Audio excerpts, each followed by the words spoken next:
भारत के कानूनी ढांचे में ना एक बहुत बड़ा बदलाव आया है। लेकिन इसी बदलाव में एक ऐसी बात है जिस पर ज्यादातर लोगों का ध्यान ही नहीं गया। तो चलिए आज इसी को जरा गहराई से समझते हैं। हम बात कर रहे हैं एक ऐसे नए नियम की जो इस बात को पूरी तरह से बदल देता है कि कोई भी आम इंसान अदालत में अपना केस कैसे लेकर जा सकता है। अच्छा, इस पूरे बदलाव को समझने से पहले ना एक बहुत जरूरी कानूनी शब्द है, उसे समझना होगा। तो ये संज्ञान लेना आखिर है क्या?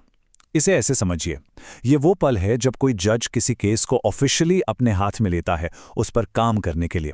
बस यहीं से किसी भी केस की असली आधिकारिक शुरुआत होती है। तो चलिए अब सीधे सीधे देखते हैं कि पुराने कानून और नए कानून में एक आम नागरिक की शिकायत के प्रोसेस में क्या फर्क आया है। और देखिए, यही है सबसे बड़ा, सबसे फंडामेंटल बदलाव। पहले सारा जोर शिकायत करने वाले और उनके गवाहों पर होता था, लेकिन अब तो खेल शुरू होने से पहले ही जिस पर आरोप लगा है उसे अपनी बात कहने का मौका दिया जाएगा।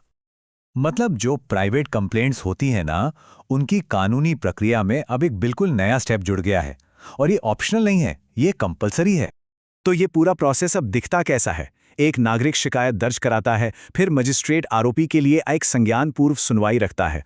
आरोपी अपना पक्ष रखता है और उसके बाद मजिस्ट्रेट फैसला करता है कि केस को आगे बढ़ाना है या नहीं।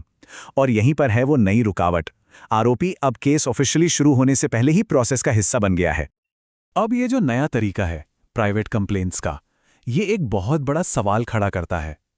सवाल फेयरनेस का, खासकर जब हम इसकी तुलना पुलिस वाले केस से करते हैं। तो फर्क बिल्कुल साफ है ना? अगर पुलिस केस फाइल करती है तो वो सीधे मजिस्ट्रेट के पास जाता है रिव्यू के लिए, लेकिन अगर एक आम नागरिक शिकायत करता है तो उसे एक और पड़ाव पार करना पड़ता है, आरोपी की सुनवाई का। और कानून के जानकार इसी को एक तरह का भेदभावपूर्ण व्यवहार कह रहे हैं।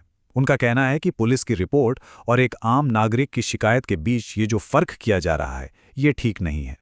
और ये बात बहुत जरूरी है। केस शुरू होने से पहले ही आरोपी को शामिल कर लेना, ऐसा हमारे देश के क्रिमिनल जस्टिस सिस्टम में पहले कभी नहीं हुआ। ये दशकों पुरानी कानूनी परंपरा से बिल्कुल हटकर है, एक अनसुनी सी बात है। अच्छा, कहानी यहीं खत्म नहीं होती। अब मान लीजिए कि जिस पर आरोप लगा है वो कोई सरकारी अधिकारी है, यानी पब्लिक सर्वेंट। तब तो मामला और भी पेचीदा हो जाता है। तो जो सामान्य सुनवाई है वो तो होगी ही, उसके ऊपर से अधिकारियों के खिलाफ केस में दो नई शर्तें और जोड़ दी गई हैं। पहली, उन्हें अपना पक्ष रखने का मौका मिलेगा, और दूसरी, मजिस्ट्रेट को उनके सीनियर ऑफिसर से एक रिपोर्ट भी लेनी होगी। एक तरह से उन्हें एक एक्स्ट्रा लेयर ऑफ प्रोटेक्शन मिल गया है। तो चिंता की बात क्या है? यही कि ये जो एक्स्ट्रा स्टेप्स हैं, इनसे न्याय मिलने में और भी ज्यादा देर हो सकती है।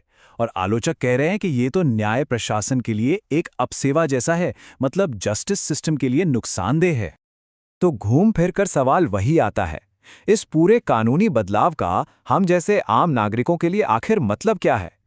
देखिए, जो सबसे बुनियादी संतुलन था वही बदल गया है। अब प्रक्रिया सिर्फ शिकायत करने वाले की कहानी सुनने तक सीमित नहीं है। नहीं, अब तो पहले दिन से ही आरोपी के साथ एक बहस होगी। मामला शुरू होने से पहले ही एक मिनी ट्रायल जैसा हो जाएगा। और आखिर में ये सुधार हमें एक बहुत बड़े सवाल के साथ छोड़ जाता है, जो भारत में न्याय के भविष्य से जुड़ा है। सवाल ये है कि ये कानून निर्दोषों के लिए एक ढाल है या फिर एक आम नागरिक के इंसाफ पाने के हक के रास्ते में एक नई बाधा।